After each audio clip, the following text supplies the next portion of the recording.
BBA, BCA, BCom computer కోర్సులో 100% placement లభించే ఏకైక డిగ్రీ కాలేజ్ కూకట్పల్లిలోని I3 డిగ్రీ కాలేజ్ 8367215215.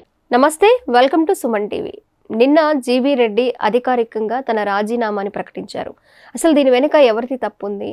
ఎందుకు అధికారంలోకి వచ్చిన వెంటనే 6 నెలలు గడిచిన వెంటనే కూడా రాజీనామా చేయాల్సిన అవసరం వచ్చింది? ఈ విషయం గురించి మనం విశ్లేషిద్దాం. మనతో పాటు ఉన్నారు Suman TV chief editor Keshav గారు. నమస్తే సార్. నమస్తే. జీవీ రెడ్డి గారు రాజీనామా ఏ విధంగా చూడాలి సార్? అసలు అంటే జీవీ రెడ్డి గారు రాజకీయాలకు సరిపడని ఒక వ్యక్తిగా మనం చూడాల్సి ఉంటుంది. అంతే అంటారా? అంతే కదా, ఎందుకంటే రాజకీయాల్లో కావాల్సింది సహనం. ఫస్ట్ సహనం. ఆయన రాజకీయ నాయకుడు. రాజకీయ నాయకుడు అయినా కానీ నామినేటెడ్ పొజిషన్లోకి వెళ్ళారు చైర్మన్ గా. అక్కడ ఒక బాధ్యతతో వ్యవహరించాలి. ఆ బాధ్యత ఉన్నటువంటి పరిణితి ఆయనలో లేదనేది ఆయన రాజీనామా చేసిన విధానాన్ని బట్టి అర్థమవుతుంది.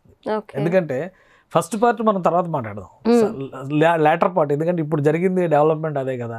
రాజీనామా చేయడము ఒక రాంగ్ డెసిషన్ అయితే పార్టీ ప్రాథమిక సభ్యత్వం దగ్గర నుంచి పార్టీ పదవుల వరకు అన్నిటికీ రాజీనామా. ఆయన మెచ్యూరిటీ ఉన్న రాజకీయ నాయకుడేనా? మీరు ఒప్పుకుంటారా? ఇప్పుడు రాజకీయాలు మీరు కూడా చూస్తారు కదా, ఒక 10 ఏళ్ళ నుంచి 15 ఏళ్ళ నుంచి చూస్తున్నారు కదా. మెచ్యూరిటీ ఉన్న రాజకీయ నాయకుడు ఎవరన్నా అలా చేస్తారా? అది చాలా రాంగ్ స్ట్రాటజీ. తన సొంత పార్టీని, తన నాయకత్వాన్ని, తన నాయకుడిని అందరినీ డిఫెన్స్లో పెట్టేటువంటి ఎత్తుగడ అది. అది ఏ విధంగా పరిణితి చెందిన రాజకీయం అంటాం మనం. కాబట్టి అసలు రాజకీయాల కోటలో రాదు. రెండో పార్ట్లో మనం చూస్తే అతనికి ఫైబర్ గ్రిడ్ అనేటువంటి ఒక వ్యవస్థను అప్పగించారు. చైర్మన్ అంటే ఏంటి? చైర్మన్ అంటే ఈయన బాస్ ఆఫ్ ఆల్ ఏం కాదు. ఆయన ఏది కావాలంటే అది మార్చేయడం. చైర్మన్ అనేది ఒక ఆనరరీ పోస్టు, ఒక గౌరవార్థమైనటువంటి నియామకం. అది ఈయన ప్రెస్ మీట్లు పెట్టి 400 మందిని తీసేస్తానని చెప్పడానికి అసలు ఈయన రైట్ ఎక్కడ ఉంది? సో ఒకటి, ముఖ్యమంత్రికి కూడా ఒక ఉద్యోగిని తీసేటువంటి హక్కు, అధికారం ఉండదు. కొంత పరిమితులకి లోబడి పనిచేస్తారు. మన సిస్టమ్ చెప్పేటువంటి మాట ఏంటి?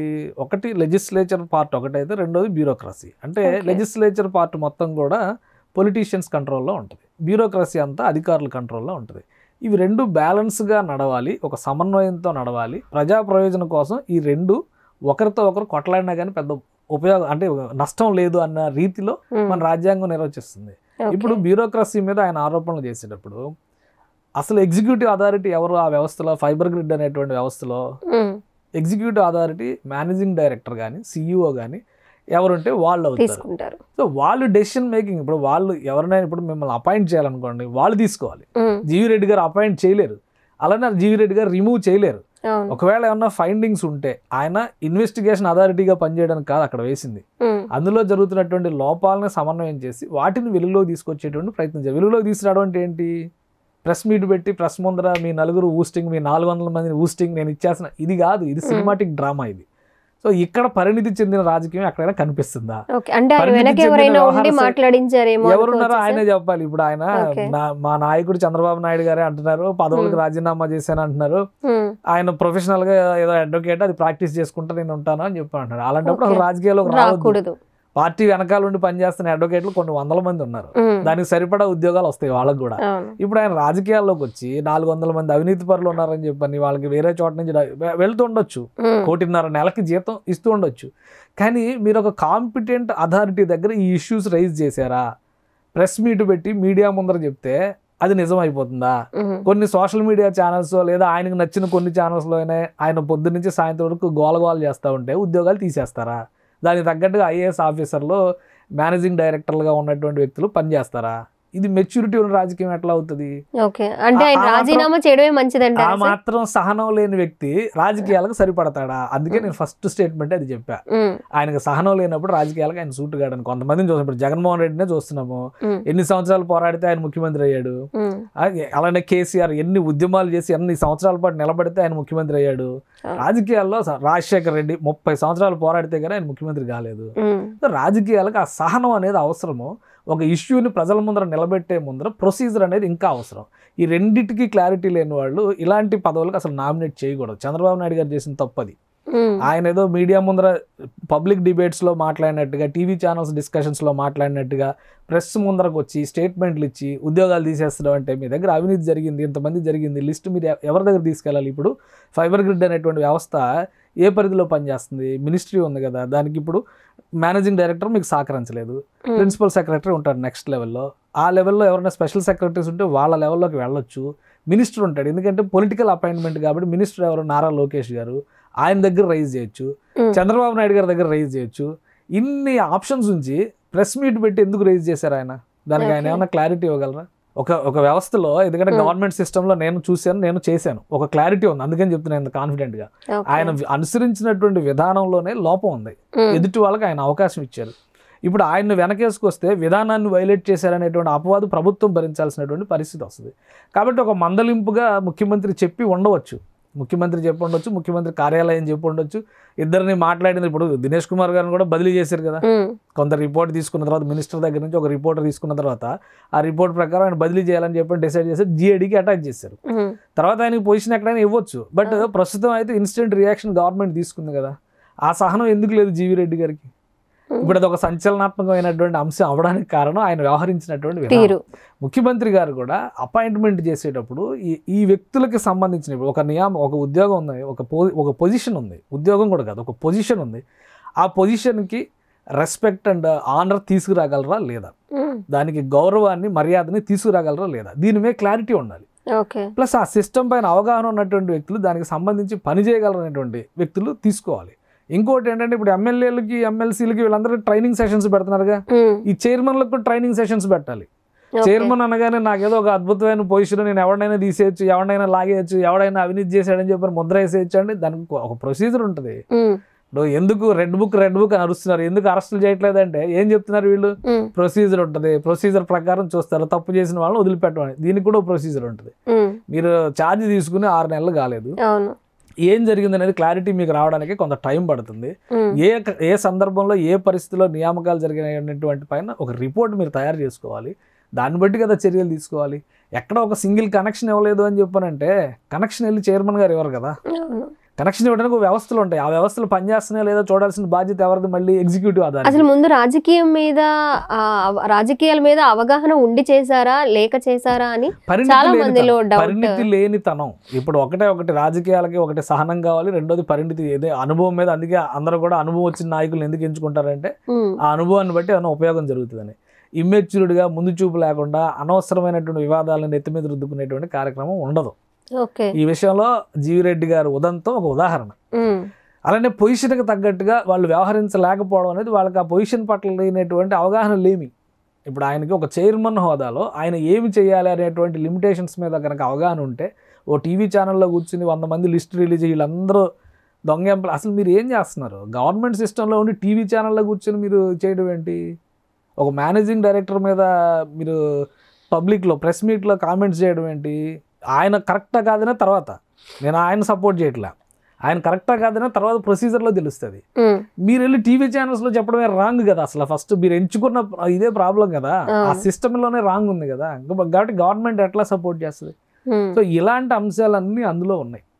వాటిని సమగ్రంగా అధ్యయనం చేసి రూల్ పొజిషన్ ప్రకారం తీసుకోవాల్సినటువంటి నిర్ణయాలని ప్రెస్ మీట్లలోనో మీడియా డిస్కషన్స్లోనో చేయాలనుకోవడమే తప్పు. దాని పర్యవసానమే ఇదంతా.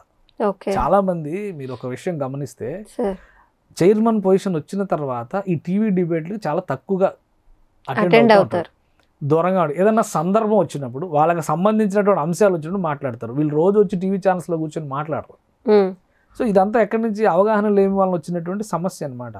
ఇప్పుడు అది చినికి గాని వాళ్ళగా మారి ఏదో టీడీపీలో ముసలంగా దారి తీసిందేనో, పార్టీలకు ఏం జరుగుతుంది ఏమీ. ఇప్పుడు ఎక్కడో అవినీతి జరుగుతోంది, ఇంతమంది అవినీతి పరులు ఉన్నారని చెప్పి ఆయన సభ్యత్వానికి పదవికి రాజీనామా చేయడం వెనుక ఆయన ఏం కోరుకున్నారు, ఏం ఎక్స్పెక్ట్ చేశారు అనేది ఒక క్వశ్చన్ మార్క్ అయిపోయింది. సార్ ఏమై ఉండొచ్చు అంటారు? అంటే ఒకటి ఆయన ఆవేశంతో తీసుకున్న నిర్ణయం అది. సహనం అనే మాట ఇక్కడ ప్రతి సందర్భంలో అండర్లైన్ చేసి పెట్టుకోవాలి. ఎందుకంటే ముఖ్యమంత్రి గారు మందలించారు, నేను అనుకున్న నిర్ణయాన్ని లేదా నేను అనుసరించినటువంటి పద్ధతి రాంగ్ అని ఆయన అన్నారని కోపంలో ఈయన ఆలోచించి ఉండొచ్చు. కానీ వాస్తవానికి ఇద్దరి పొజిషన్స్ పక్కన పెట్టి చూస్తే ఆయన ఒక ఇన్స్టిట్యూట్ తరపున ప్రెస్ మీట్ పెట్టాడు.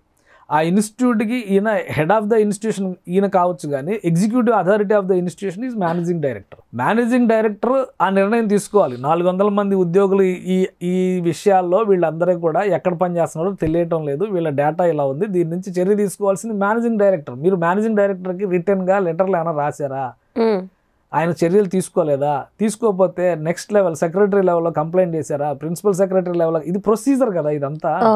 ప్రొసీజర్ ఫాలో అవ్వకుండా నేరుగా ఇప్పుడు బెంగాల్ కలకత్తాలో ఒక డాక్టర్ హత్య జరిగింది, దానికి కూడా ప్రొసీజర్ ఫాలో అయింది కదా.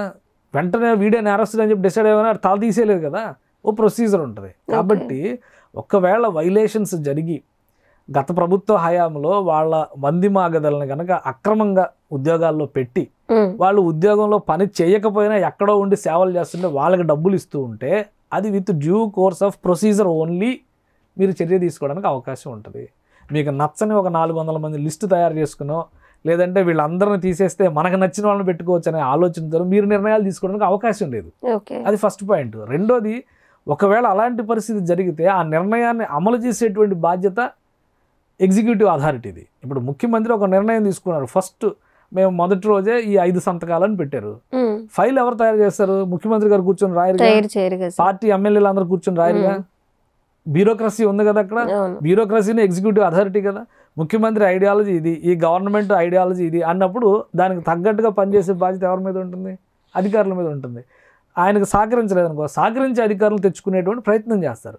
అధికారుల మీద యుద్ధం ప్రకటించరు కదా, ఇక్కడ సమస్య అది.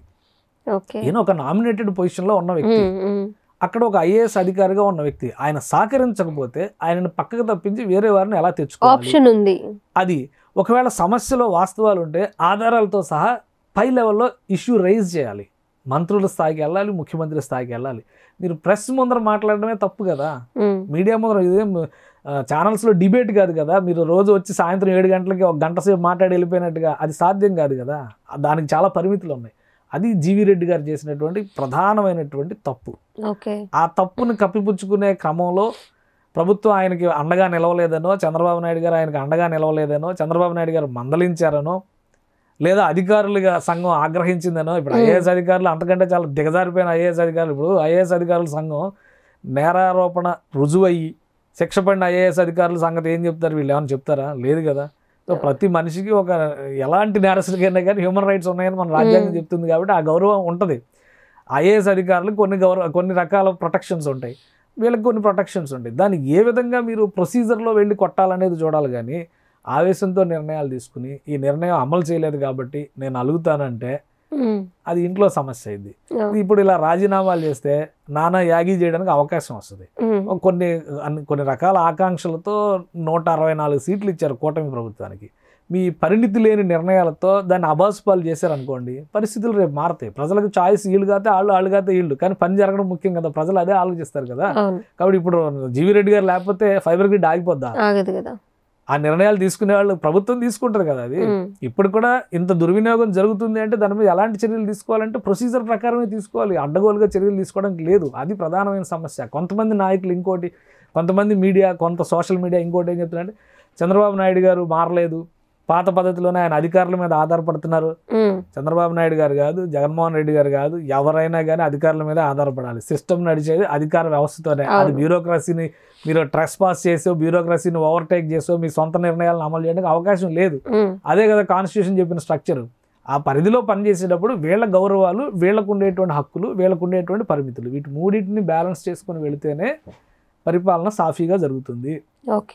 జీవీ రెడ్డి వ్యవహారం ఒక ఉదంతం, ముఖ్యమంత్రి గారికి కూడా ఒక గుణపాఠం లాంటిది.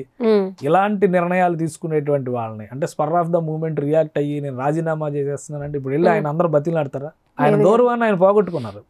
ఒకవేళ మనస్తాపానికి గురై ఉంటే ఆయన ఓన్లీ చైర్మన్ పదవికి రాజీనామా చేస్తే వేరే రకంగా ఆయన మీద గౌరవం ఉండేది. మొత్తం అన్ని వదిలేస్తున్నాను, నేను నా ప్రాక్టీస్ నేను చేసుకుంటాను, మీరు బాగుపడండి, నేను ఆశీర్వదిస్తే బాబా అవతారం ఎత్తాలి. ఇక అంటే ఇవన్నీ మెచ్యూరిటీ లేని నిర్ణయాలు. సహనం అనేది రాజకీయాలకు ప్రధానమైనటువంటి, మనం బయట అనుకుంటాం కానీ మీడియాలో కూర్చొని చాలా కబుర్లు చెప్తూ ఉంటాం కానీ రాజకీయ నాయకుడికి ఉన్న సహనం ఎవరికీ ఉండదు. వాళ్ళు చేసే తప్పులు కనిపిస్తాయి కానీ ఒక నియోజకవర్గంలో, ఉదాహరణకు ఒక అసెంబ్లీ నియోజకవర్గంలో ఒక 2.5 లక్షల మంది ఓటర్లని మెప్పించి, పార్టీ విధానాలతో ఒప్పించి, తన వ్యక్తిగతమైనటువంటి కరిష్మాతో ఒప్పించి వాళ్ళు గెలవడం అనేది మామూలు విషయం కాదు. చాలా కష్టమైనటువంటి ప్రక్రియ అది.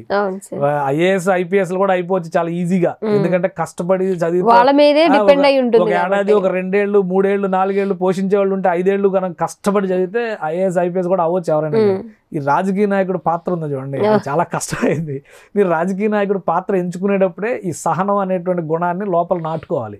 లేదంటే మా ఇష్టం వచ్చినట్టు మేము నిర్ణయాలు తీసుకుంటాం, ఒక్క చేతితో ఇలా చరిత్ర అంతా తిరగలాసి మార్చేస్తామంటే చాలా మంది ప్రయత్నించారు. లోక్ నాయక్ జయప్రకాష్ నారాయణ దగ్గర నుంచి మన లోక్ సత్తా జయప్రకాష్ నారాయణ గారు అందరూ ప్రయత్నించి జనం ముందర చెంపదబ్బలు వేసుకొని వాళ్ళ పని వాళ్ళు చేసుకుంటారు. కాబట్టి జీవీ రెడ్డి గారు దానికి ఏం అతీతుడు కాదు. విధానాన్ని ఫాలో అవనటువంటి చైర్మన్లు ఎవరైనా కానీ చంద్రబాబు నాయుడు గారికి నా విజ్ఞప్తి ఏంటంటే, ఇలాంటి పొజిషన్స్ నిర్ణయించినటువంటి వాళ్ళకు కూడా ఏం చెయ్యాలి అనేది ఒక శిక్షణ తరగతులు పెట్టండి. మేము ఒక 10 మందిని రిఫర్ చేస్తే వీళ్ళని తీసుకోలేదు, మేము పలానా పని చెప్తే వాళ్ళు చేయలేదు కాబట్టి అధికార యంత్రాంగం అంతా వేస్ట్ అనేటువంటి పరిస్థితి. తప్పు చేసిన అధికారుల పైన ఖచ్చితంగా ఒక నిఘా ఉండాలి, వాళ్ళని ఎలా స్క్రూటినీ చేయాలి, వాళ్ళని ఎలా కంట్రోల్ చేయాలనే దాని మీద ప్రభుత్వానికి కొన్ని విధి విధానాలు ఉండాలి. అది ఖచ్చితంగా ఒప్పుకుంటాం. ఎట్ ద సేమ్ టైం ఈ పొజిషన్లో మీరు రికమెండ్ చేసేటువంటి వ్యక్తులకి ఆ మెచ్యూరిటీ, ఆ స్థాయి, ఆ సామర్థ్యం, ఆ అవగాహన స్థాయి ముఖ్యంగా అది ఉండడం అనేది చాలా అవసరం. అన్నిటికీ మించి ఇలాంటి ఆవేశపూరిత నిర్ణయాల కంటే కూడా కొంత సహనంతో, సంయమనంతో ఆలోచించేటువంటి విధానం ఉన్న వాళ్ళకి గనక నామినేటెడ్ పదవులు ఇస్తే రేపు పొద్దున ఇలాంటి సమస్యలు రాకుండా ఉంటాయి. Okay sir, thank you so much. Suman టీవీలో మీ పర్సనల్ అండ్ బిజినెస్ ప్రమోషన్స్ కోసం కింది నెంబర్కి కాంటాక్ట్ చేయండి.